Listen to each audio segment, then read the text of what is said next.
ఎట్లా మాట్లాడాలి? మాటల ద్వారానే వేరే వాళ్ళు ఇంప్రెస్ చేయగలం మనం. ఇది ఒక కళ. చాలామంది అనుకుంటారు ఇది పుట్టుకతో వస్తుంది, పుట్టుకతో వస్తుంది. వాళ్ళు ఆయన చక్కగా మాట్లాడేవాళ్ళు, మళ్ళీ కొడుకు వచ్చింది అది నాకు యాడ్ అవుతుందిలే అంటాం. కరెక్ట్గా సర్వే చేస్తే ఏం తెలిసిందంటే మెజారిటీ మోర్ దెన్ 50% ఇది నేర్చుకోదగ్గది, బార్నేమి కాదు. ఇది ఒక కళ. సైక్లింగు, స్విమ్మింగు ఎట్లా నేర్చుకుంటామో దీన్ని కూడా నేర్చుకోవచ్చు. అసలు ఉపన్యాసం అంటే ఏమి? శ్రోతలకు సమాచారం, వినోదాన్ని అందించడం, వారిని ప్రభావితం చేయడం. ఏదైనా సమాచారం, ఇప్పుడు నేను సమాచారం ఇచ్చేదానికి ఇక్కడికి వచ్చిన. వినోదం అంటే నృత్యం, పాట పాడడం, డ్రామా, ఇట్లా వినోదం, కామెడీ.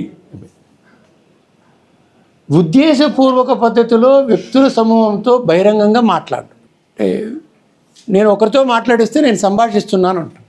ఎక్స్టెండెడ్ 100 మందితో మాట్లాడతాం, 1000 మందితో మాట్లాడతాం, లక్షల మందితో మాట్లాడతాం. ఇది ఉపన్యాసం. అంటే సంభాషణ యొక్క ఎక్స్టెండెడ్ ఫార్మే ఉపన్యాసం. ఎక్కడెక్కడ అవసరం వస్తుంది ఇది? పిల్లల దృష్టిలో పెట్టుకొని కొన్ని రాసింటాం. కళాశాలలో, పాఠశాలలో సెమినార్ పిల్లలకు మాకెందుకు ఇవన్నీ, పూర్వం ఇవన్నీ ఏమి ఉండలేదు. సారు బోర్డు మీద చెప్తుంటే పిల్లలు రాసుకుంటుండ్రు అంతే. పిల్లల్ని మాట్లాడమని చెప్పే అవకాశం ఎప్పుడూ లేదు. ఇవన్నీ కొత్త పంథాలు పిల్లలకి నేర్పి సెమినార్లో మేము వద్దంటారు మాట్లాడడం అంటే. ఒకసారి ఇంట్రెస్టింగ్ సర్వే ఒకటి జరిగింది. ఏమంటే మీరు ఏమిటికి భయపడతారు అని ఒక క్వశ్చనేర్ ఇస్తారు. దాంట్లో బొద్దింకలు అంటే భయము, కరెంట్ అంటే భయము, మరి ఎత్తైన బిల్డింగ్లు ఉంటే భయము, నలుగురితో మాట్లాడడం భయము, మరణం భయము అని రాశారు. ఆశ్చర్యకరమైన రీతిలో ఎక్కువ ఓట్లు ఏమిటి పడినాయంటే 10 మందిలో మాట్లాడడం భయం అని ఎక్కువ మంది ఇచ్చారట. యాక్చువల్లీ ఇది భయమే కాదు. ఇది బిల్డింగ్ పై నుండి చూసినప్పుడు కింద భయం అవుతుంది, అదొక భయం. ఓకే, మరణం అన్నిటికన్నా భయం ఉండాలా? ఎందుకో మరణానికి టిక్ వేయడం లేదంట. అంటే ఎంత ఫియర్, భయము అంటే ఇదేదో పులి సింహం అని కాదు. వద్దు, అవాయిడ్ చేస్తాం. 10 మంది నాకు వద్దు సార్, మీరు మాట్లాడండి సార్, మీరు చెప్తారు కదా ఎప్పుడు మీరే మాట్లాడండి. వెనకుండేదానికే మనం ప్రిఫర్ చేస్తాం. ఎందుకు అట్లా అంటే మనిషి తాను కంఫర్ట్ జోన్లో ఉండాలనుకుంటాడు. అక్కడ కూర్చోవడం కంఫర్ట్, ఇక్కడికి వస్తే టెన్షన్ ఫీల్ అవుతుంది. ఎందుకంటే 50 మంది చూస్తారు, 100 మంది చూస్తారు, 10 మంది చూస్తారు. మన సెల్ఫ్ కాన్షియస్నెస్ ఎక్కువ ఉన్నప్పుడు భయం ఎక్కువ అవుతుంది. నా మీద డ్రెస్ సరిగా ఉందో లేదో, నన్ను ఏమన్నా అనుకుంటారేమో, వాళ్ళు నవ్వుతారేమో, వీళ్ళు పాయింట్అవుట్ చేస్తారు. ఈ సెల్ఫ్ కాన్షియస్ ఎక్కువ ఉంటే భయం ఎక్కువ అవుతుందంట. అది పోయిందంటే సరే నేను ఎట్లా ఉంటానులే మాట్లాడతానంటే ఏముండదంట. అది ఒకటి దృష్టి పెట్టుకోవాలి. ఏదైనా కార్యక్రమంలో ముఖ్య అతిథి ప్రసంగం టెన్షన్ ఉంటుంది. సార్ ఈరోజు మా స్కూల్లో మీరు ఖచ్చితంగా రావాలా, మీరే ముఖ్యమైన ప్రసంగం ఇవ్వాలా అంటే టెన్షన్ స్టార్ట్ అవుతుంది. సబ్జెక్టు ప్రిపేర్ కావాలా లేదా, ఇవన్నీ వస్తాయి. ఇంకా కార్యాలయంలో ప్రదర్శన అంటే ఆఫీసులో, ఇప్పుడు ప్రైవేటు ఆఫీసుల్లో కూడా డెమాన్స్ట్రేట్ చేయాలి. మన ఆఫీస్ సేల్స్ ఎట్లా పెంచాలా, మన ఆఫీస్ ఎట్లా మార్చాలా, ఇవన్నీ డెమాన్స్ట్రేట్ చేయాల్సిందే. నాకు సంబంధం లేదు, నేను బ్యాంక్ ఎంప్లాయీ, నాకు అవన్నీ ఎందుకు అనుకునేదానికి లేదు. 10 మందిలో మాట్లాడే అవసరం దాదాపు 100కి 99 మందికి వస్తుంది. ఏదైనా కార్యక్రమంలో కృతజ్ఞతా ప్రకటన అంటే మనకు సన్మానం చేస్తారు. నాకు ఎక్కడ మాట్లాడే అవకాశం రాదంటే కూడా మనకు దండేస్తారు, మాట్లాడండి సార్ 2 విషయాలు అంటారు. నాకేం రాదంటే అది కృతజ్ఞతగా అనిపించుకోదు. 2 మాటలైనా మాట్లాడాలి కదా, మీరంతా నాకు సన్మానించారు, థ్యాంక్స్, ఇంత గ్రాండ్గా జరుగుతుంది అనుకోలేదు అని 2 మాటలైనా మాట్లాడతాం కదా. అట్లా వివిధ సంఘ సమావేశాల్లో మాట్లాడే అవకాశం. ఇక్కడ ఉండేవాళ్ళు దాదాపు ప్రజా సంఘాల్లో, ఉద్యమాల్లో ఉండేవాళ్ళు కాబట్టి ఖచ్చితంగా మాట్లాడాలి. నాయకుడిగా ప్రేరణాత్మక ప్రసంగం, మోటివేషన్. ఒక ఉద్యమం వైపు మీరు నడిపించాలా అన్నప్పుడు మోటివేషనల్ స్పీచ్ ఇవ్వాలి. మీకు పుస్తకాలు ఇచ్చినాను, అది చదువుకొని నా ఇంటర్ అంటే ఎవరు రారు.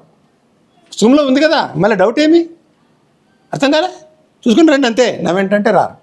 వాళ్ళు మోటివేట్ చేయాలి మాటల ద్వారానే. ఇంకా రాజకీయ నాయకుడిగా ఓటు తప్పదు.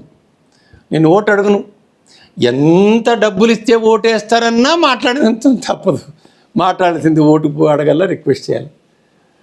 మంచి సంభాషణ పరులను అందరూ అట్రాక్ట్ చేస్తారు. నాయకత్వ లక్షణాల్లో మంచి ఉపన్యాసం ఇవ్వడం ఒక లక్షణం. ఇక్కడి నుండి అక్కడ క్యారీ ఫార్వర్డ్ అవుతుంది.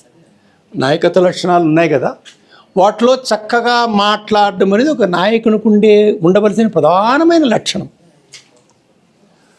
ప్రయోజనాలు ఏమేమి? ఉపన్యాసకాలను అనుకుంటే నాకేం లాభం? సామాజిక వృత్తిలో, వ్యాపారంలో ప్రయోజనకర వ్యత్యాసం. మీ వ్యాపారంలో, మీ మీ మీ రిప్రజెంట్ మీ సంఘంలో ఖచ్చితంగా మీకు ఒక మంచి పేరు వస్తుంది, వ్యత్యాసం కనబడుతుంది అప్పుడే. అంతవరకు మామూలుగా ఉండేవాళ్ళు మీకు రెస్పెక్ట్ ఇస్తారు.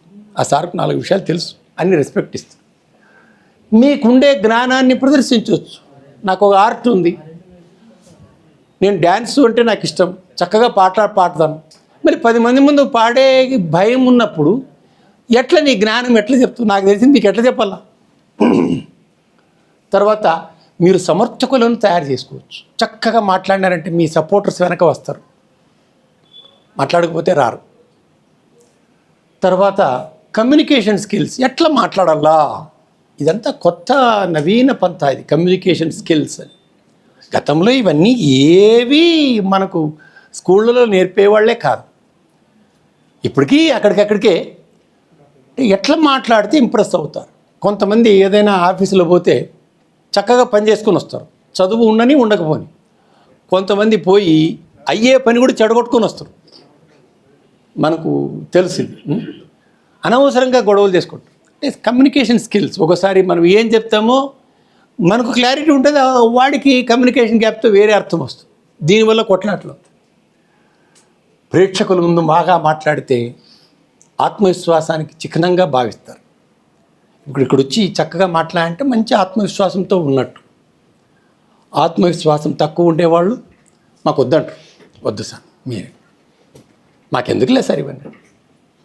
ఆత్మవిశ్వాసం లేనట్టుగా కనపడుతుంది. ఆత్మవిశ్వాసం లేకపోతే ఏ రంగంలోనూ రాణించలేరు మీరు. సో మీరు ఆత్మవిశ్వాసాన్ని ప్రదర్శించాలా, మీకు ఉండాలంటే ఖచ్చితంగా 10 మంది ముందు చక్కగా మాట్లాడేది నేర్చుకోవాలా. ఇది తప్పనిసరి. రకాలు, సమాచారాన్ని అందించే రకం. క్లాసులో టీచరు సమాచారాన్ని ఇస్తాడు.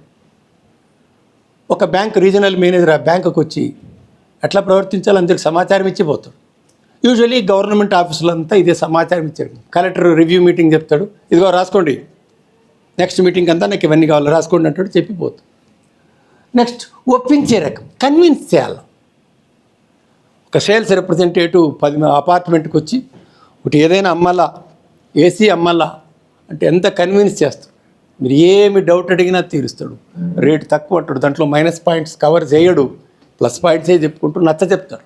కష్టంగా 1-2 అమ్మిపోతాడు. ఇంకా వినోదాత్మకం, కామెడీ షోలు, మ్యాజిక్ షోలు, ఇది కూడా చాలా టాలెంట్ కావాలి. భయపడితే ఇక్కడ మ్యాజిక్ ఫెయిల్ అవుతుంది, పాట కూడా తడబడుతుంది, డ్యాన్స్ కూడా సరిగా అడుగులు తడబడుతుంది. సో ఇది వినోదాత్మకమైన. కృతజ్ఞత ప్రసంగం, ఆచారం ప్రకారం ఎవరినైనా పిలిపిస్తాం, ఇన్విటేషన్ ప్రసంగం, పిలిచేటప్పుడు తడబడుతుంటారు కొంతమంది. పేరు పలకడం కూడా తప్పు పలుకుతాం. శ్రీ అనే చోట శ్రీమతి అంటాం, శ్రీమతి శ్రీ అంటాం, పలకం.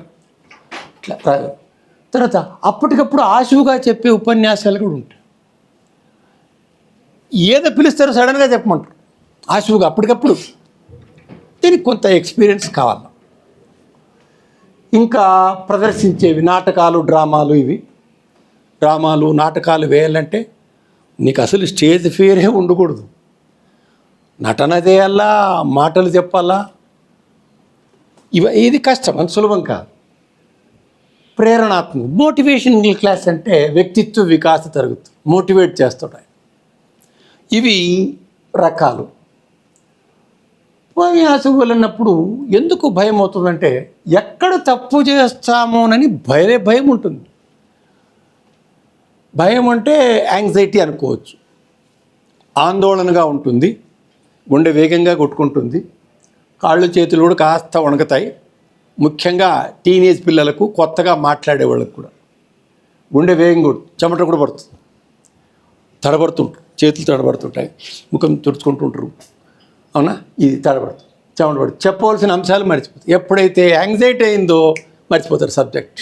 ఎవరైనా వాళ్ళే కాదు, అందరూ. మనం కూడా చాలాసార్లు మీటింగ్ తర్వాత ఈ 2 పాయింట్లు చెప్పింటే బాగుంటుండే, ఇంపార్టెంట్ మర్చిపోయినా అని మళ్ళీ మైక్ తీసుకొని అధ్యక్షుని అనుమతితో, అధ్యక్షుని అడిగిండు, అధ్యక్షుని అనుమతితో అని వారిని మళ్ళీ తిప్పుతారు, మళ్ళీ వస్తారు. అది పబ్లిక్ స్పీకింగ్ తక్కువ, వాళ్ళ మీద మంచి అభిప్రాయం రాదు.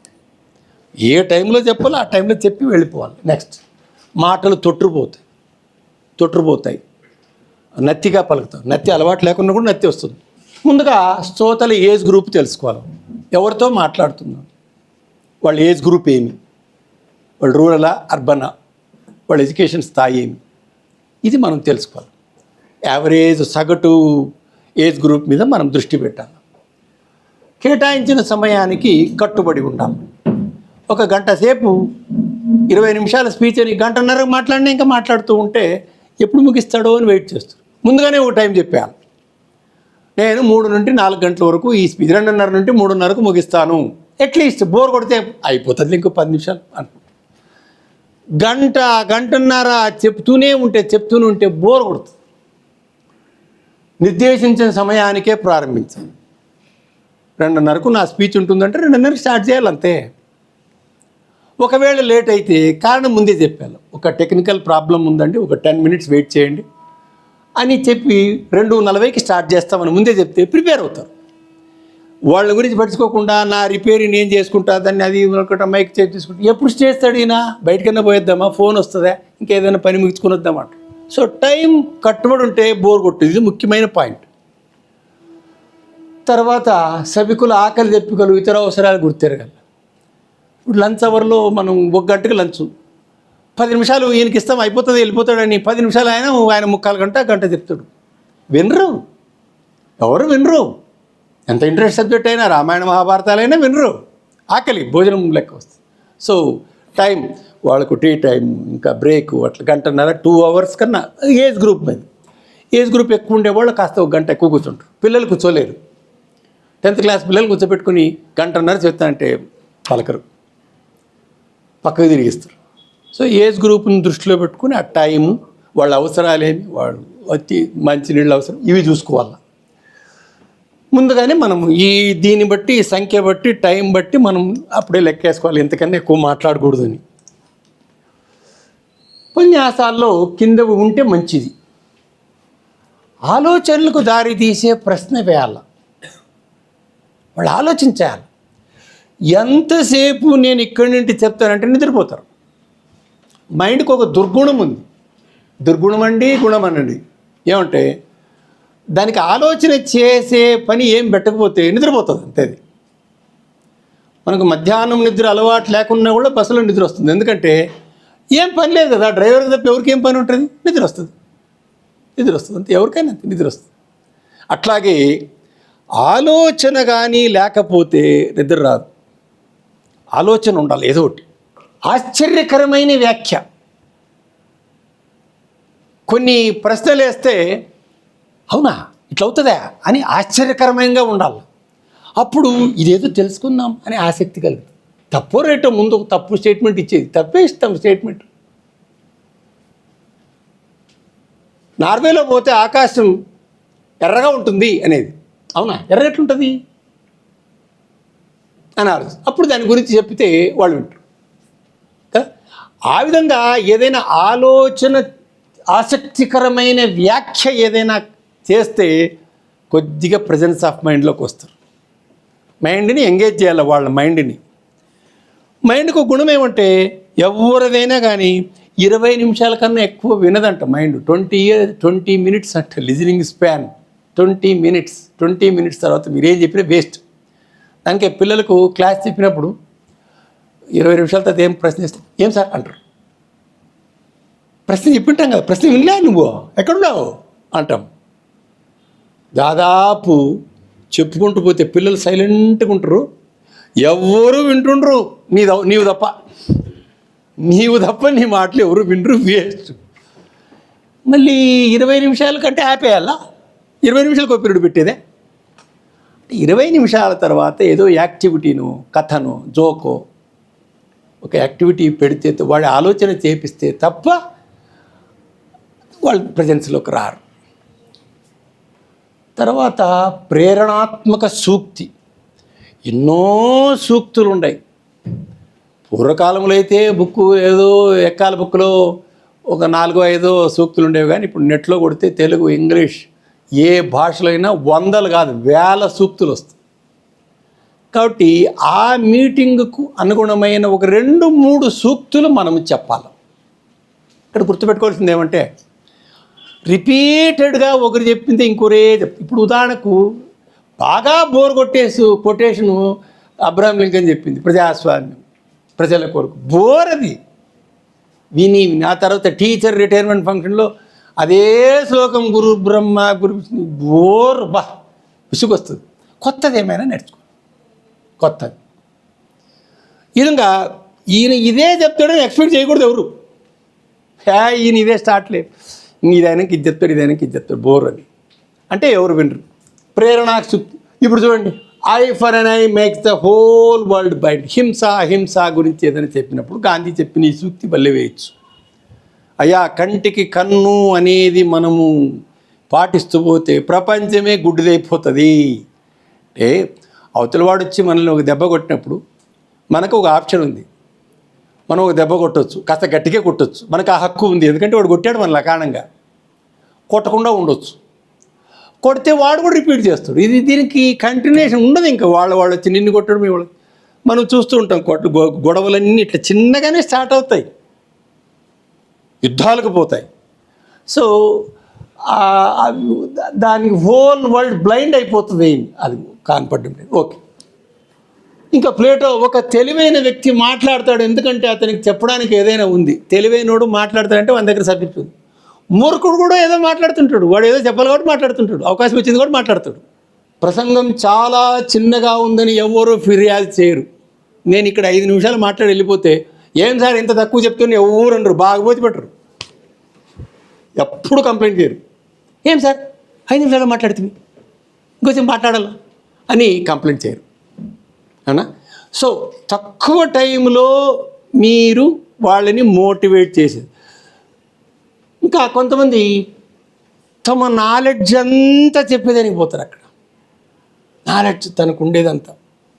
ఆయన ఉద్దేశం ఏమంటే, అబ్బా ఈయన పెద్ద పిహెచ్డి స్కాలర్, ఎంత అసలు ఎవరెస్ట్ శిఖరం ఎత్తు, కాంచనగంగా ఎత్తు అన్నీ చెప్పుకుంటూ వచ్చి పసిఫిక్ మహాసముద్రం లోతు వరకు ఎంత బాగా చెప్తారు చూడ అనుకుంటారేమో అనుకుంటారు.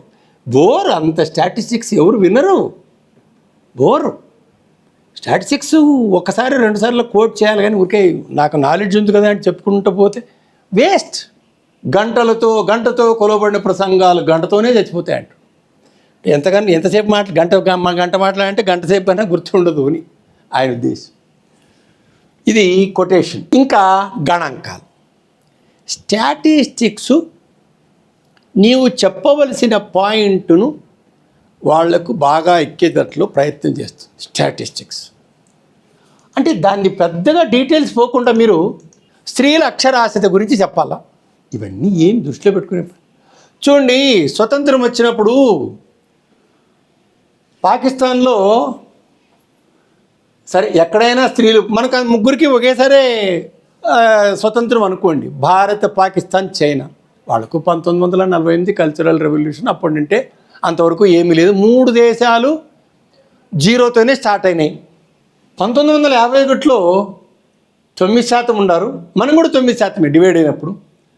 2011కు వచ్చేపాటి స్త్రీల అక్షరాస్యత 65% వచ్చింది, వాళ్ళు 49లో ఉన్నారు. వేరే చైనా 96% చూపిస్తుంది అక్షరాస్యత. మహిళలు కార్మికుల శాతం చూడండి, పాకిస్తాన్లో ఇంకా 123 మందే పనిచేస్తుండ్రు, మన దేశంలో 33 కొద్దిగా మేలు. 61% ఇప్పుడు చైనాలో స్త్రీలు కార్మికులు పనిచేస్తారు. జాతీయ ఉత్పత్తి చూడండి, ఇంకా 32,000 కోట్లు, 4 లక్షల కోట్లు, 18 లక్షల కోట్లు చైనా. సో స్త్రీల అక్షరాస్యత వల్ల దేశ ఆర్థిక ఉత్పత్తి బాగా పెరుగుతుంది అనే స్లోగన్ చెప్పడానికి ఈ స్టాటిస్టిక్స్ ఒక్కసారి అట్లా చూపిస్తే చాలు. ఇప్పుడు ఉదాహరణకు ఇంకా ఆడపిల్లల చదువు గురించి చెప్పాలంటే, బావి ఉంటుంది, చేదబావి అంటారు కదా ఊర్లో. ఒక చేత్తో లాగితే బాగా కంఫర్ట్గా లాగుతావా, 2 చేతులతో అంటే 2 చేతులు అంటారు పిల్లలు. మళ్ళీ స్త్రీ పురుషులు ఇద్దరూ ఆర్థికంగా ఒకరికొకరు సహకరించుకుంటే ఆ కుటుంబం బాగుపడుతుంది, దేశం బాగుపడుతుంది. అదే ఒక ఉదాహరణని ఈ స్టాటిస్టిక్స్ చెప్పినామంటే కష్టంగా ఎక్కుతుంది. ఇంక దీనికి ఆర్గ్యుమెంట్ తిరుగులేదు స్టాటిస్టిక్స్కి. ఆ బోరింగ్ అంటే ఎదురు కొట్టాలా అని, ఒకరు మనమే కొట్టాలా, మనమే నీళ్ళు తాగాలంటే కాదు. ఒకరు కొట్టాలా, ఒకరు అట్లా కుటుంబం కానీ స్త్రీ పురుషులు ఇద్దరూ పని చేసుకోవాలా అని, ఇద్దరూ పని చేసుకోవాలి. ఒక జోకు హాస్యాస్పద సన్నివేశం, నా జోకు చెప్పడం వల్ల కూడా ఆ సందర్భవశాత్ నేను ఇప్పుడు జోక్ చెప్తాను అంటే అది కుదరదు, అది లింక్ కుదరదు. అది మీరు చెప్పుకుంటూనే జోకు చెప్పుకుంటూ పోవాలి అక్కడికి.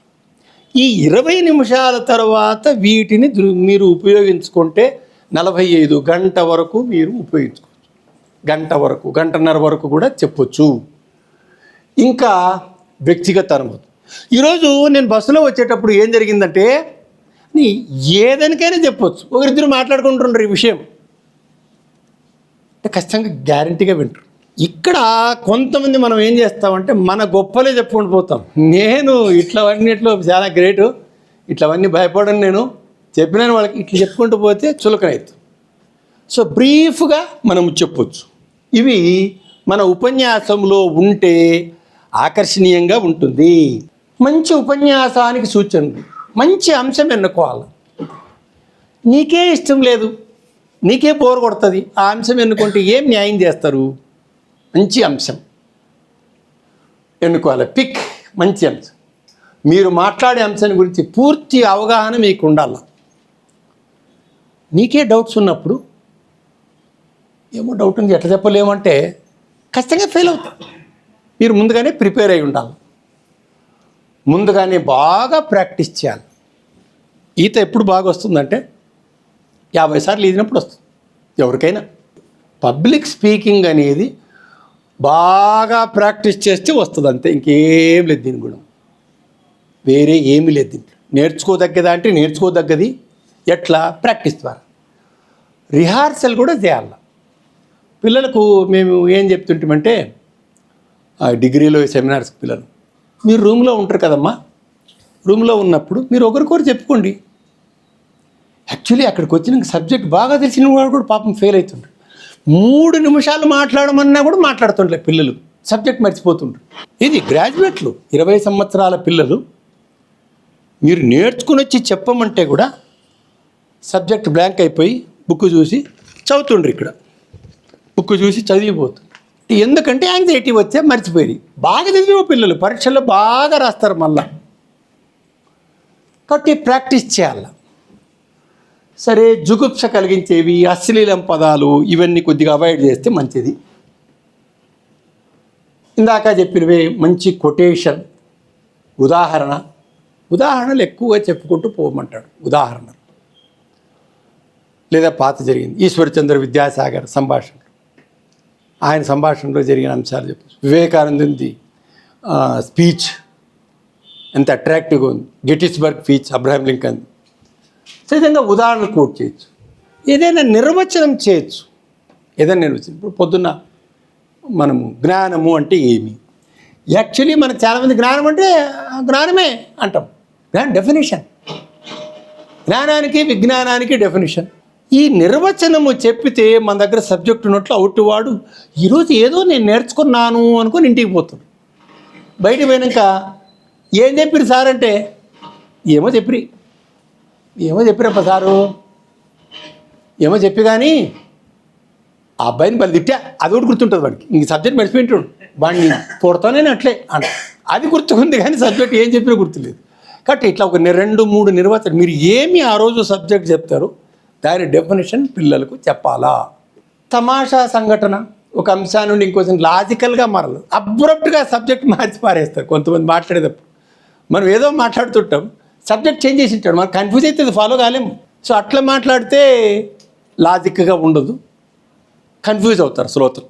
సమయ పాలన ఇది చెప్పాను, 40 మినిట్స్ అంటే 40 మినిట్స్, 30 మినిట్స్ అంటే 30 మినిట్స్, 5 మినిట్స్ అటు ఇటు. మధ్యలో ప్రశ్నలు వేస్తుంది అనుకుంది. కొంతమంది ఆకతాయిగా వేస్తారు, కొంతమంది జెన్యూన్గా వేస్తారు, దీనికి రెడీగా ఉండాలి. కొంతమంది ఆట పట్టీలు వేస్తారు, రకరకాలు. కొంతమంది నాకు నాలెడ్జ్ ఉంది, అబ్బా ఏం డౌట్ అడిగినాడా అనుకుంటారేమో, ఏదో డౌట్ వేస్తుంటాడు. అడిగింది అప్పుడే వినింటాడు, ఇంకో డౌట్ వేస్తాడు.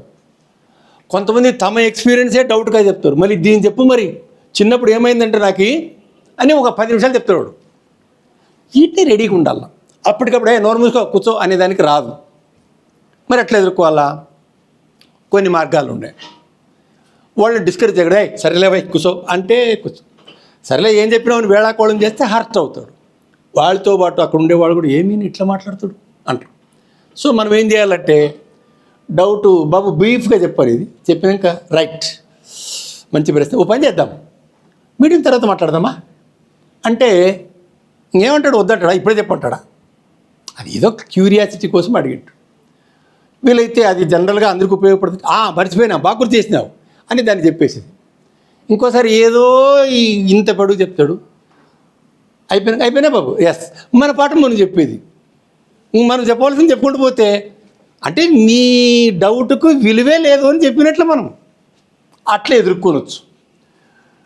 తర్వాత కొంతమంది అనవసరంగా టైం కిల్ చేస్తుంటారు, డిస్టర్బ్ చేస్తుంటారు, మాటలు పెడతారు, వెనక అల్లరి చేస్తారు.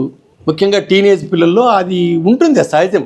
ఇప్పుడు మీరు కూర్చున్నంత ఇదిగా క్లాస్ రూమ్లో ఉంటారు ఆ పిల్లలు, బెత్తంతో కొట్టి రే కొడతాను రా చంపుతాను రా అంటేనే తప్ప మాట వాళ్ళు హర్ట్ కాకుండా ఓకే అనేది.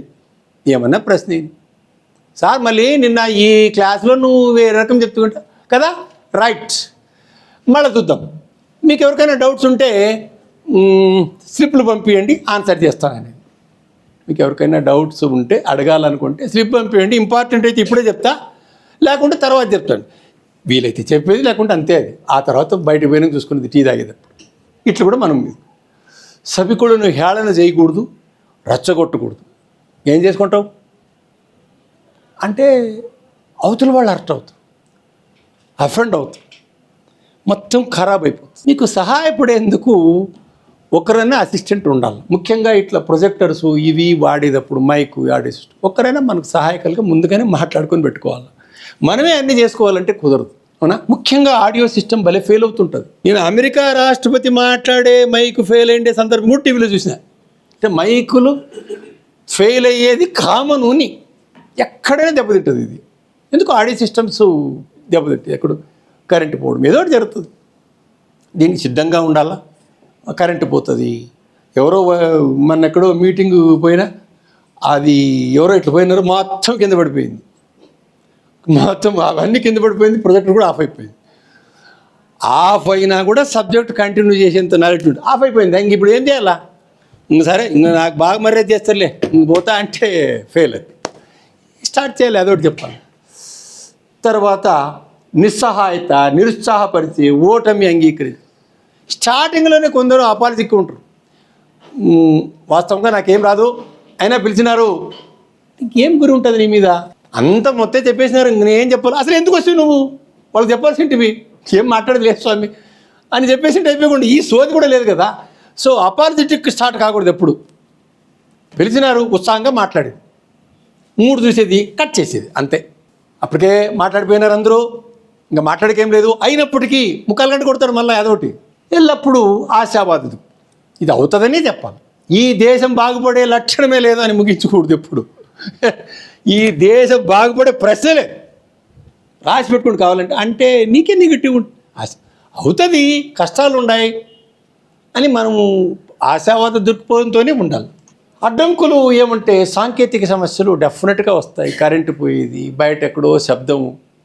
మీటింగ్ పెట్టినప్పుడు ఒకసారి ఏదో బాగా ఇంట్రెస్ట్గా పోయినాము, ఆ రోజే వాడు బుల్డోజర్తో వచ్చినాడు ఆ కిటికీ పక్కలో, ఇంకా చెట్లని కొట్టేస్తున్నాడు. వాడు వినడు, గొర్రని సౌండ్ అంతే. ఇంకా ఎంత చెప్పించినా వాళ్ళు సార్ మాకు టైం అయితే సార్ గంటకి ఇంత మాట్లాడినాం, నువ్వు బయట ఆడని చెప్పుకుంటూ అంటాడు. తర్వాత ఆసక్తి లేని అలసిపోయిన శ్రోతలు, టైర్డ్ అయింటారు పిల్లలు. నాకు సిలబస్ కావాలని కూర్చుంటాం మేము టీచర్లకు. ఒక్కోసారి అది పోయి నిన్నలే మొన్నలే నా క్లాసులన్నీ పోయినాయి, నిన్న అదేదో మీటింగ్ పెట్టినాడు సారు, నాకు అసలు సిలబస్ ఎప్పుడు కావాలా, మీరు కూర్చొని తిరగాలంటే వాడు ఏం పెట్టాడు. ఆసక్తి అలసిపోయింటారు. సాయంకాలం 5 గంటలప్పుడు నేను ఇదొక పీరియడ్ సిలబస్ అయిపోతుంది రో ఈరోజు ఇది చెప్తే నా లెక్కలు సిలబస్ అయిపోతుంది, నేను చెప్పి తీరుతా అంటే వినని వాడికి దాని బదులు గోడకు చెప్పేది మేలు, నీకు అంత ఇది ఉంటే. ఎలక్ట్రిసిటీ అప్లై సప్లై ఫెయిల్ అవుతుంది మన దేశంలో. ఇది కామన్ ఫీచర్ ఎలక్ట్రిసిటీ. దీనికి రెడీగా ఉండాలా, సిద్ధంగా ఉండాలా. ఎలక్ట్రిసిటీ ఫెయిల్ అవుతుందనే కూర్చోవాలా. బయట విపరీతమైన శబ్దం వస్తుంది, ఇంకా హడిల్స్ వస్తాయి.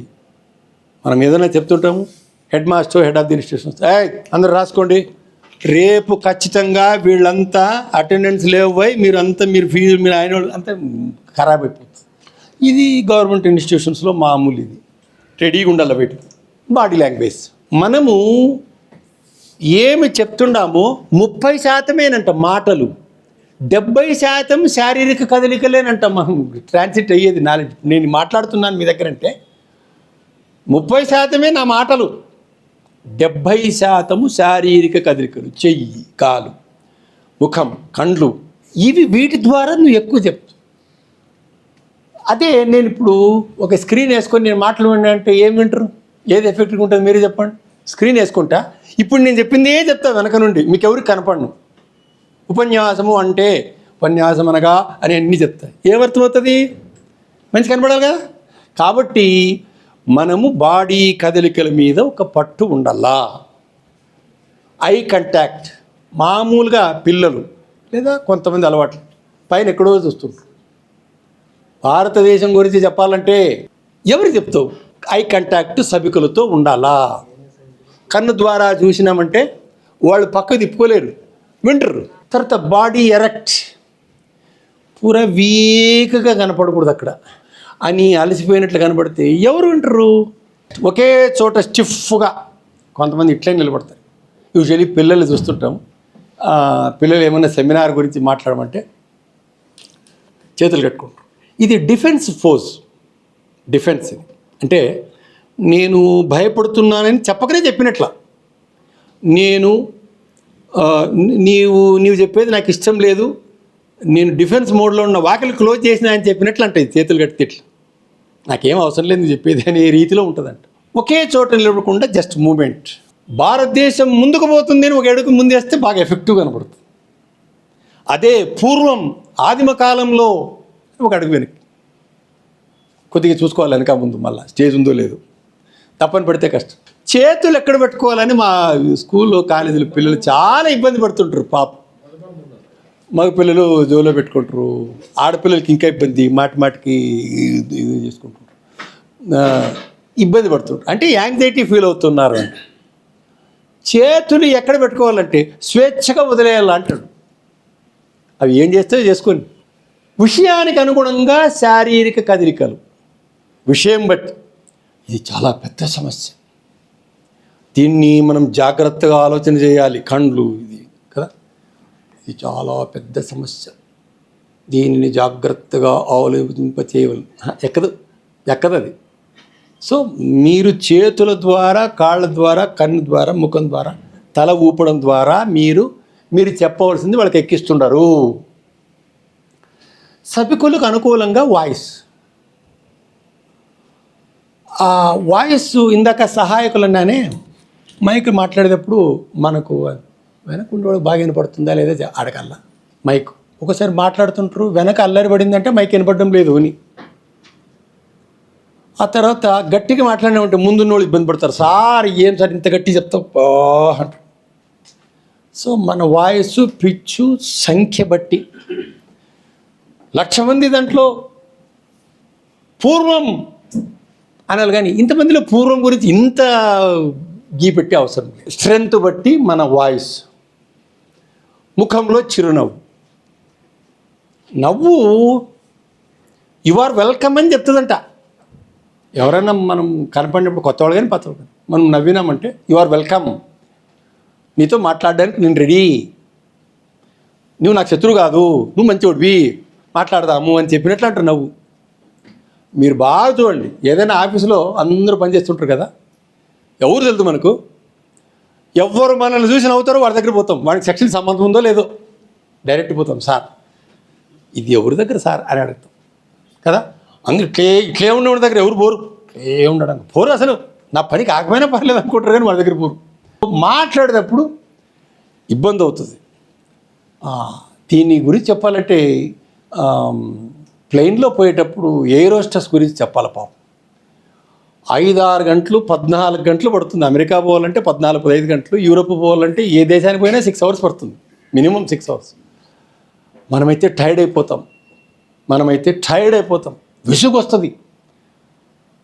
ఆ ఎయిర్ హోస్టెస్ పని చేస్తారు మనతో పాటు, మనకు అందరికీ అన్నీ సప్లై ఇస్తారు. పోయేటప్పుడు నవ్వుతూ మాట్లాడతారు. ఇంకోసారి ఈ ప్లేన్ ఎక్కాలనిచ్చేటట్లు ఉంటుంది. ఎంత ప్రాక్టీస్ చేస్తారు చూడండి వాళ్ళు, ఎంత ప్రాక్టీస్. పోయేటప్పుడు sir have a nice day, ఇంకోసారి అండి అంటారు. మన కండక్టర్ ఎప్పుడైనా కండక్టర్ దిగా ఫస్ట్ దిగవా, రైట్ చెప్పాలి దిగ, ఊక్కోటి దిగుతాడు మళ్ళీ. అంటే ఎంత ఖర్చు వచ్చా ఆమెకి, ఆ ఎయిర్ హోస్టెస్కి ఖర్చు ఎంత వచ్చా? నవ్వేదానికి ఖర్చు లేదు. వాళ్ళకు ట్రైనింగ్ అంత బాగా ఇస్తారంట. మీరు వాళ్ళతో బాగా మాట్లాడాలి. సో మాటల ద్వారానే మనము మిత్రులు చేసుకుంటాము, శత్రువులను కొని తెచ్చుకుంటాము, లేదా ఊరికే తెచ్చుకుంటాము. శత్రువులు మాత్రం మాటల ద్వారా తెచ్చుకుంటాం. చూపుడు వేలు, ఈ వేలు వాడకూడదంట సభలో, అట్లా అనకూడదు, మోస్ట్ డేంజరస్. చెప్పు, ఇట్లా వాడకూడదు. మీ చెయ్యి ఓపెన్గా ఉండాలి. ఐఎమ్ ఓపెన్ అన్నట్టుగా విశాలం. ఎవరైనా పిలిస్తే చెప్పండి, ఎవరు హట్టకారు అంటే ఏదో ఏం సిఐ అయినా ఏం మిలిటరీలో మాట్లాడు. సో అంత డేంజర్ అంటే చెయ్యి. సో చూపుడు వేలు మాత్రం దానికి ఎవరైనా మనం మాట్లాడేటప్పుడు ఏలు చూపించద్దు, అట్లా ఏలు చూపించకూడదు అంటారు కదా, అంత డేంజర్ అంటే అది. సో మన చేతులు, అందుకే పోలీసు వాళ్ళ ఇంటరాక్షన్లో కూడా చేతులు టేబుల్ మీద పెట్టుకుంటారు. మీరు ఏదైనా ఇంటరాక్షన్ చేస్తే పోలీసులు చేతులు టేబుల్ మీద పెట్టుంటారు. జోలో పెట్టుకుంటే ఒప్పుకోడు, కొట్టేది కాదు. సినిమాల్లో ఎక్కువ హింస చూపించవచ్చు. సార్ మీ చేతులు పైన పెట్టండి, అప్పుడు ప్రశ్నలు అడుగుతాడు. ఇట్లా పెట్టి అబద్ధం చెప్పలేడంట మనిషి. ఇప్పుడు నేను ఇట్లా పెట్టి అబద్ధం చెప్పలేనంట. మనిషి కంట్లో కన్ను చూస్తూ అబద్ధం చెప్పలేడంట. ఖచ్చితంగా తలగా ఉంచుకుంటాడు. ఏరా నువ్వేనా ఈ గ్లాస్ పగలు కొట్టింది? నేను కాదు సార్. ఎందుకు చూడలేకపోయినాడు వాడు? అబద్ధం చెప్పేవాడు సూటిగా చూడలేడు. నంబర్ 1 తెలిసిపోతుంది అప్పుడే ఎస్ఐకి, ఈడ దొంగని తెలిసిపోతుంది. చేతులు టేబుల్ మీద ఇట్లా పెట్టి మాట్లాడమంటే అబద్ధం చెప్పలేరంట. ఇవన్నీ వాళ్ళకు ఇంటరాక్షన్లో అవన్నీ నేర్పుతారు. ఇక్కడ చూడండి, ఓపెన్గా కన్విన్సింగ్. ఎన్ని లక్షల మంది అయినా ఉండొచ్చు కాక 1000కి 2000కి ఏం తేడా ఉంటుంది? బాడీ మూమెంట్స్, అదే ఇందాక చెప్పాను. అడుగు ఎప్పుడు ముందుకేయాలా, ఎప్పుడు అడుగు వెనక్కేయాలా. ఎక్కువ మరీ కాలుగాలిన పిల్లిలా మొత్తం స్టేజ్ అంతా తిరిగే అవసరం లేదు, కానీ బట్ మూమెంట్ కాస్త కాలు చెయ్యి మూమెంట్ అయితే బాగా ఎఫెక్టివ్గా ఉంటుంది. బాడీ పోస్చర్ కూడా కొంతమంది సహజంగానే బెండ్ అయ్యింటారు, అంత ఇంప్రెషన్ పడదు. తర్వాత జాగ్రఫికల్గా ఎడమ కుడి కొద్ది కన్ఫ్యూజ్ అవుతుంది. ఈ కుడివైపు టాయిలెట్స్ ఉన్నాయంటే మీరు కన్ఫ్యూజ్ అవుతారు. ఎప్పుడు ఆడియన్స్ దృష్టిలో పెట్టుకొని దిక్కులు మాట్లాడాలంట. పిల్లలు మీకు ఎడమ వైపున వాష్రూమ్స్ ఉన్నాయి, వాళ్ళ దృష్టిలో పెట్టు. ఎడమ వైపున డోన్ అనాల. నా కుడివైపు డోన్ అనకూడదు. ఎడమ వైపు హైదరాబాద్, కుడివైపు డోన్ అనకూడదంట. మరి అట్లా మిమ్మల్ని దృష్టిలో పెట్టుకుని, ఉదాహరణకు మీకు ఎడమ వైపు పోతే డోన్ వస్తుంది, మరి కుడివైపు పోతే జడ్చర్ల హైదరాబాద్ వస్తాయి. మిమ్మల్ని దృష్టిలో పెట్టుకోవాలంట. ఈ ఎడమ కుడి కన్ఫ్యూజ్ అవుతుంది. గతంలో విషయం ఏదన్నా ప్రస్తావన తెలిస్తే ఒక అడుగు వెనకేయండి అంటాడు. భవిష్యత్తు గురించి మాట్లాడాలప్పుడు ఒక అడుగు ముందుకు. ఇందాక చెప్పాను, ఇది భౌగోళిక అంశాలు, ప్రదేశాలు కూడా సభికులు దృష్టిలో పెట్టుకోవాలి. సమాచార ప్రసరణ మనం ఎలా చెబుతున్నామని 70% మీకు చెప్పాను. వీటిని కాస్త పోస్చర్ స్లౌచింగ్ లేకుండా, స్లౌచింగ్ అంటారు దీన్ని, ఇది లేకుండా అపీరెన్స్, అన్టైడీనెస్, దూకోకుండా, ముఖం కడుక్కోకుండా. ఈ డ్రెస్ కూడా, యువర్ డ్రెస్ ఆల్సో మ్యాటర్స్. ఎటువంటి డ్రెస్ వేసుకోవాలా అని ఒకసారి క్వశ్చన్, ఎటువంటి డ్రెస్ వేసుకోవాలి? దానికి సమాధానం ఏం చెప్పారంటే, మీ డ్రెస్సు పట్ల దృష్టి లేకుండా మీరు చెప్పే సబ్జెక్ట్ పైన దృష్టి ఉండేట్టుగా చేసుకోండి అంటారు. ఉదాహరణకు ఒక మేడం ఉన్నారు అనుకుందాం, తమాషకు నగలు, మంచి పట్టు చీర, మేకప్ వేసుకుని, అప్పుడు పిల్లల దృష్టి లేదా ఆడియన్స్ దృష్టి ఏమిటి మీద పోతుంది? ఆమె డ్రెస్ మీద పోతుంది. ఆమె ఏం చెప్తుందో కాదు కదా. సో అంత అనవసరం డెకరేషన్. అట్లాగని సందర్భం బట్టి ఏదో ఒక టీషర్టు, జీన్ ప్యాంట్ వేసుకుని పోతే అవునా, సో డ్రెస్సు నువ్వు ఏ మూడ్లో ఉన్నావని చెప్తుంది. ఎవరో చనిపోయినారు, ప్రధాన పరిస్థితికి పోవాలా, టక్ వేసుకుని దూకుని పోతామా, టై కట్టుకుని పోలేం కదా, ఉన్న పడంగా పోతాం కదా. సో డ్రెస్సు నీ మూడు చెప్తుంది, నీ నీ అభిప్రాయం చెప్తుంది, నీ దృక్పథం చెప్తుంది. ఈ క్లాస్కి రావాలా నేను క్యాజువల్గా అసలు ఏమి లేకుండా వచ్చినా అంటే నాకు ఈ క్లాస్ ఇంట్రెస్ట్ లేదు అని, అంతే, నాకు ఇంట్రెస్ట్ లేదు. చాలామంది గవర్నమెంట్ ఎంప్లాయీస్ మేము ఏం చేస్తామంటే డ్రెస్ పట్ల శ్రద్ధ లేదు, చెప్పేదాని పట్ల శ్రద్ధ లేదు, అట్లాగో జీతం వస్తుంది, బోర్డు వీళ్ళు చెప్తుంటే చెప్పకపోతే ఎంత అనే ఒక కేర్లెస్నెస్ ఉన్నప్పుడు అట్లా వస్తుంది. నేను ఎఫెక్టివ్గా చెప్పాలన్నప్పుడు అన్నిటి మీద ధ్యాస వస్తుంది. సో డ్రెస్సు అది అపీరెన్స్ అన్టైడ్గా లేకుండా ఉన్న దాంట్లో నీట్గా, ఖరీదైన గుడ్డలని కాదు, దృష్టి నువ్వు చెప్పేదాని మీద పోవాలా. నెక్స్ట్ హెడ్ మూమెంట్స్, ఎవరైనా ప్రశ్నిస్తారు గుడ్ అనాలి, అట కాదా. సో హెడ్ మూమెంట్స్ మనము వాళ్ళతో ఏకీభవించినట్టు, కన్నులు కొట్టడం కానీ మూసుకోవడం కానీ, విశాలంగా ఉంటే బాగా కనపడుతుంది, గంట వేసుకొని కనపడితే చిన్నగా ఫ్రోన్ ఉంటే అట్రాక్టివ్. షేకింగ్ హ్యాండ్స్ కూడా ఎవరైనా చేయగలిపినా కూడా. అందుకే చెప్పారు, బెంగళూరులో మా బంధువు ఒక ఆయన ఉన్నాడు, ఒక ఫ్యాక్టరీ పెట్టాడు, పెద్ద చిన్న ఫ్యాక్టరీ, ఒక 100 మంది కూడా లేరు ఆ ఫ్యాక్టరీలో. ఆయన ఎటువంటి వాళ్లకు ఉద్యోగం ఇస్తాము ఏమి సబ్జెక్టు కాదు మేము చూసేది. అప్పుడు వాడు రూమ్లో రాగానే మాకు తెలిసిపోతుంది వాడికి ఉద్యోగం వస్తుందో రాదు అంటాడు. రూమ్లో రాగానే ఉద్యోగం వచ్చేది ఎట్లా తెలిసిపోతుంది, చేయి కలపగానే తెలిసిపోతుంది. చేయి కలపగానే వీడికి ఉద్యోగం వస్తుందో లేదో మేము చెప్పేస్తాం. We don't take more than 7 seconds. 7 సెకండ్ల కన్నా మేము ఎక్కువ తీసుకోం మనకు ఉద్యోగం. సరే రొటీన్గా అడుగుతాం, ఏ ఊరు మీది, ఆంధ్రానా, విచ్ డిస్ట్రిక్ట్, అనంతపూర్. అనంతపూర్ ఎందుకు ఫేమస్, ఊరికే అడుగుతాం కానీ అప్పుడే తెలిసిపోతుంది నాకు. అంటే మన బాడీ మూమెంట్స్ మనం థ్యాంక్స్ ఇచ్చేదానికి ఎంత విలువ చూడండి. క్లోజ్నెస్ అంటే ఇన్వేడింగ్ సమ్ వన్ స్పేస్, అనవసరంగా వేరే వాళ్ళ స్పేస్ దగ్గరలోకి వెళ్ళిపోకూడదు. స్టేజ్ మరీ ఇరుకుగా ఉన్నప్పుడు ఇబ్బంది అవుతుంది. చిన్నప్పుడు నాటకాలు వేసినప్పుడు స్టేజ్ మీద కూడా జనం కూర్చుంటారు. వాడు ఏం చెప్తాడు, ఏం పద్యాలు చెప్తాడు, ఇట పోతే హార్మోని కూడా తగులుతాడు, ఇక్కడ పోతే పిల్లలు తగులుతారు వాడికి. సో కొద్దిగా స్పేస్ అనా, మరీ అంత దగ్గరికి ఇట్లా కూర్చుంటే ఇబ్బంది అవుతుంది, కొంత స్పేస్ ఉండాలి. మీటింగ్ బట్టి స్పేస్ ఉంటుంది. వేల మంది లక్షల మంది కలిసినప్పుడు చాలా స్పేస్ వదలాల్సి వస్తుంది, మరీ దగ్గర పోయేదానికి రాదు, వదలాలి కూడా లే సెక్యూరిటీ వాళ్ళు. సౌండ్స్ ఇట్లావి, లాఫింగ్, ఇవి తగు మోతాదులు, ఏదైనా కానీ తగు మోతాదు, ఘాటిగా నవ్వేది, ఇవి ఆక్వర్డ్గా చెప్తాయి. మీరు చెప్పేసరికి మీ మీద ఒక బ్యాడ్ ఇంప్రెషన్ పడుతుంది. నాకు ఆధారం మంచి ఉపన్యాసకుడు అంటే ఎవరు, బ్రహ్మారెడ్డి సారు, పుట్టా సురేంద్ర బాబు గారు రాసిన పుస్తకం ఇది. దీంట్లో కొన్ని పాయింట్లు తీసుకున్న రెఫరెన్స్ ఇక్కడ ఉన్నాయి పుస్తకాలు ఇవి. ఇది నిజంగా చదివితే 1.5 లోపల అయిపోతుంది, 1.5 hours అంతే. ఆ తర్వాత how to speak without fear, Rogers రాసిండేది ఈ పుస్తకంలో కొన్ని పాయింట్లు. అట్లాగే డేవిడ్ క్యార్లింగే అని ఆయన మంచి పుస్తకం రాసి ఈ ఉపన్యాస కళ మీద. వాళ్ళు స్టడీ చేసి ఇవన్నీ పాయింట్లు ఇట్లా బుక్కుల్లోంటి వచ్చినవే. కాబట్టి ఈ నెట్లో కానీ ఇట్లా పుస్తకాలు ఫ్రీగా కూడా ఉన్నాయి, ఫ్రీగా కూడా PDF ఫార్మాట్లో కంప్యూటర్లో వేసుకొని చదవచ్చు. వీటిని చదవడం ద్వారా మనం ఇంకా మన స్పీచ్ని అట్రాక్టివ్గా చేసుకోవచ్చు. స్టీవ్ జాబ్స్ తెలుసు కదా, యాపిల్ ఫౌండరు, చనిపోయినాడు. 9 పబ్లిక్ స్పీకింగ్ సీక్రెట్స్ అని చెప్పాడు. షో ప్యాషన్, నీకు చెప్పాలనే ప్యాషన్ ఉండాలి. చెప్పకూడదని మనసులో ఉన్నాక నువ్వు బలవంతం ఎందుకు చేస్తారు ఆయన్ని. నేను చెప్పునయ్యా అన్నా కూడా లేదు నువ్వు 2 నిమిషాలు మాట్లాడాలా, నువ్వు 2 నిమిషాలు మాట్లాడాలంటే ఏం చెప్తాడు. ఆ తర్వాత టెల్ దెమ్ స్టోరీస్, ఖచ్చితంగా 1-2 చిన్న కథలు జోడించమంటాడు. ఆ తర్వాత కీప్ ఇట్ సింపుల్, ఏమి చెప్తావు దాన్ని సింపుల్ చేయమంటాడు, పెద్ద ఇది. ఆ తర్వాత bring the humanize the data అనేది మనుషులకు అర్థమయ్యేటట్లు చెప్పండి. Holy shit moment, 1 sentence summary to the product, లాస్ట్కి ఒక సెంటెన్స్ రూపంలో చెప్పమంటాడు. ఫస్ట్ నేను బ్రహ్మారెడ్డి సార్ని చూసి నేను కూడా మాట్లాడాలి కదా, ఎప్పుడు పాట పాడుకుంటే ఎట్టా అని విజయవాడ పోయేటప్పుడు అడిగా. అయితే నువ్వు పాట పాడతావు కదా, నువ్వు పాట ఎట్లా నేర్చుకున్నావో అవన్నీ రాయి ఒక 3 పేజీలు 4 పేజీలు అదే నువ్వు చెప్పు అన్నాడు.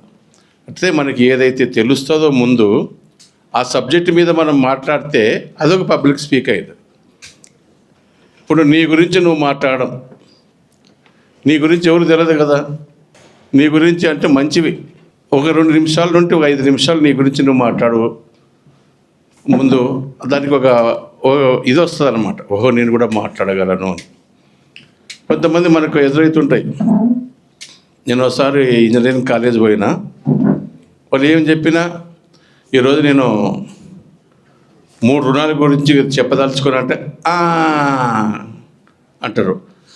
నా పేరు మియా అంటే మ్యావ్ అంటారు, గట్టిగా అరుస్తారు. ఇక ఇంకేం చెప్తాడు, ఏ దర్శనం మనకు నేలం చేస్తూ ఉంటాడు.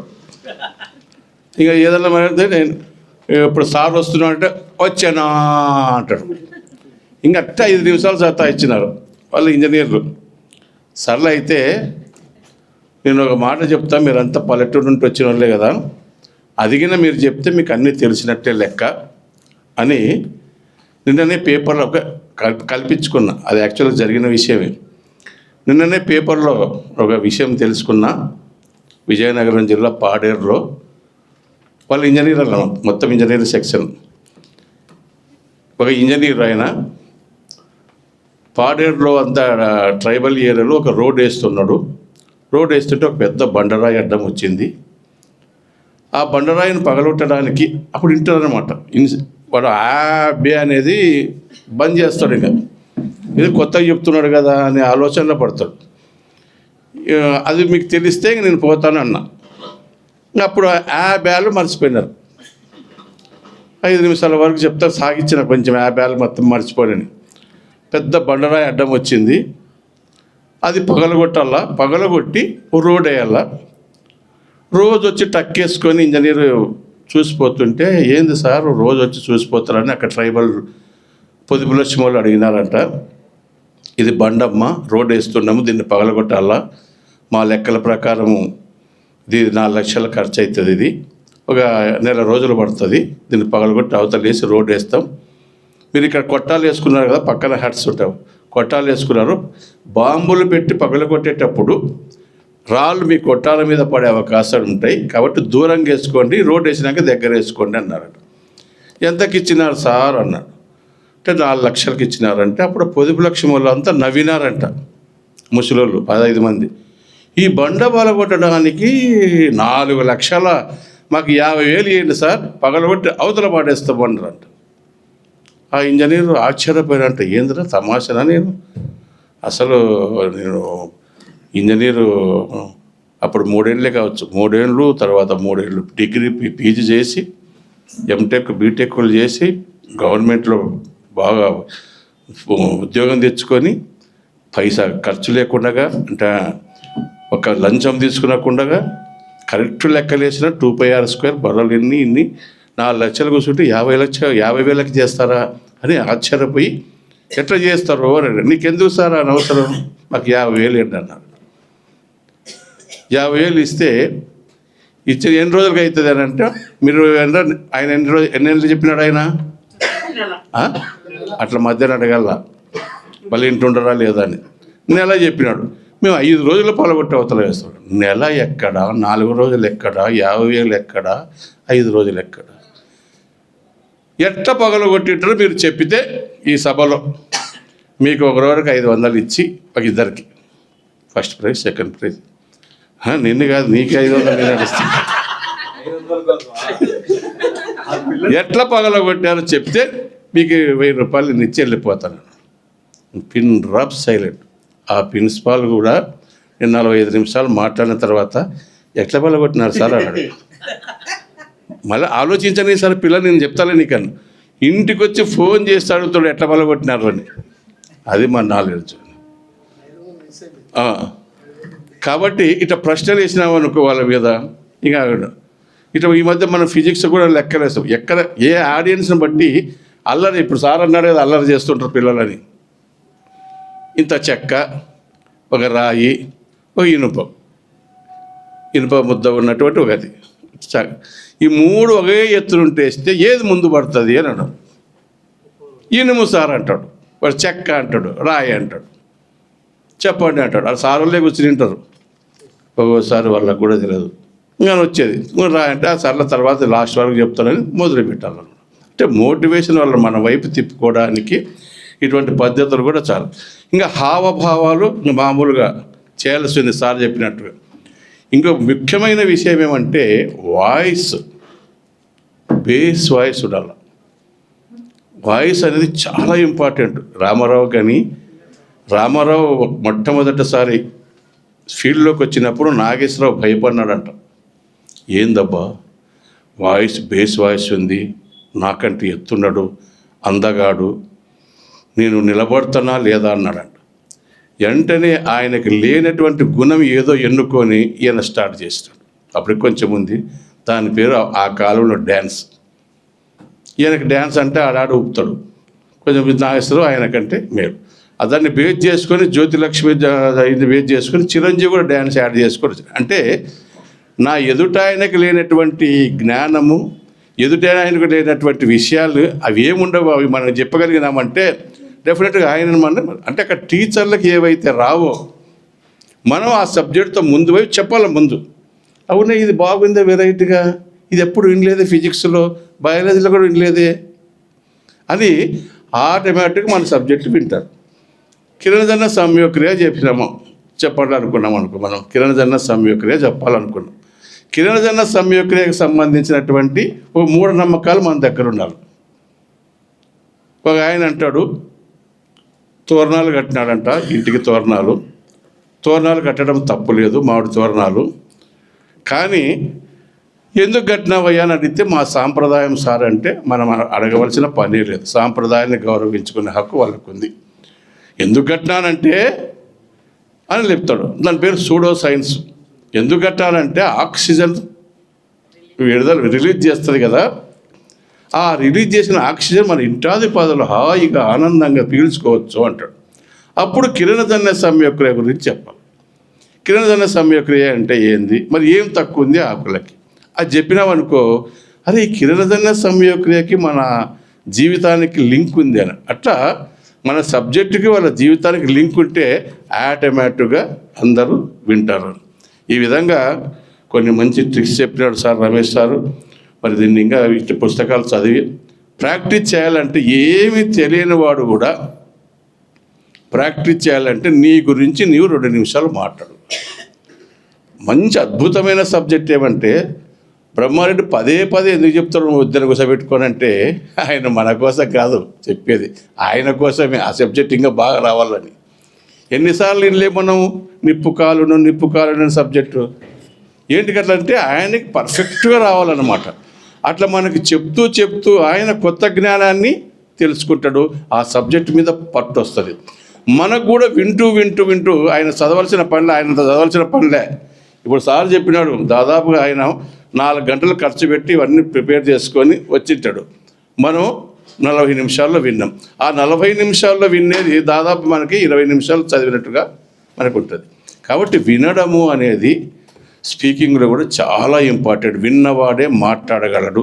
మీరు మంచి ఉపన్యాసాలు కావాలంటే, బాగా మాట్లాడాలంటే ముందు ధైర్యంగా మాట్లాడాలా. మన ఓనికి తెలియని సబ్జెక్ట్ కనీసం ఒక 20 నిమిషాలు నీ దగ్గర ఉంటే డెఫినెట్గా నువ్వు ఎవరికి భయపడవు. ఇప్పుడు నా దగ్గర పద్యం ఉంది, పాట ఉంది. నన్ను ఏమి ఒకవేళ ఘంటసాల పాట పాడతాను అనుకో, తప్పులు పడతాడు వాడు.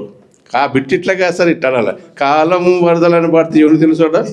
ఘంటసాల సభలో కూడా ఈ గజల్స్ పాడితే అందరూ మెచ్చుకుంటారు. అదే నేను ఘంటసాల పాట పాడినా అనుకో, ఎక్కడ ఉన్నా ఏమైనా అనాల సార్ అంటారు. నొక్కులు ఉండాలి సార్, గమకాలు పడలేదు సార్ అంటాడు. ఎందుకంటే ఆ ఘంటసాల గమకాలు పడేటి వాడు. తర్వాత పాటలకు పద్యాలకు అలవాటు పడినోడు మాత్రము వాడు డ్రెస్ చూడడు, ఏం చూడడు, వాడు చెవుల ద్వారా ఆనందిస్తాడు. ఒకసారి మేము డివి సుబ్బారావు, చీమకుర్తి నాగేశ్వరరావు పద్యాలంటే మాకు చాలా ఇష్టం. ఒకసారి పోటీ పెట్టారు మార్కాపురంలో. అవతల డివి సుబ్బారావు, యువతల కేవీ రెడ్డి అని అప్పుడు మంచి సింగర్, వీళ్ళిద్దరే ఇప్పుడు సింగర్స్. ఈ డివి సుబ్బారావు ఏం చేసినాడంటే ఫుల్ తాగి కింద పడిపోయినాడు. అది పాడేది ఆడబడినట్టు మురుగుంట కాడ పడినాడు. మురుగుంట కాడ పడితే అక్కడ ఉన్న పోలీసు వాళ్ళు ఏం చేసినారు, ఎత్తకపోయి స్టేషన్లో పడేసినారు ఆయన్ని. ఇంకా కేవీ రెడ్డి వాంచులు వస్తున్నాడు. ఎవరు అబ్బాయిని చూస్తే అప్పుడు తెగింది ఆయనకి మొత్తం. అప్పుడు జనం పట్టుకొని వచ్చి నీకోసం మేము వస్తే మా అల్లరి చేస్తామని బాగా కొట్టినారు. కొడితే నేను పాడలేనని కింద పడినాడు. సర్లేరా మనం ఈడేంటికి ఇంకా కేవిరెడ్డిగా అన్నం తిందాంరా పొదాంరా అని కేవిరెడ్డి దానికి పోయినాడు. ఈయనకి తెగిన తర్వాత ఉత్త డ్రాయర్ మీదే కొట్టినారు కదా, అంతా చించేసి డ్రాయర్ మీద నిలబడి మైక్ తీసుకొని నువ్వు దేవి కష్టములెట్టు అని వినపడతలకు అక్కడున్న జనం మొత్తం ఇటు వచ్చినారు.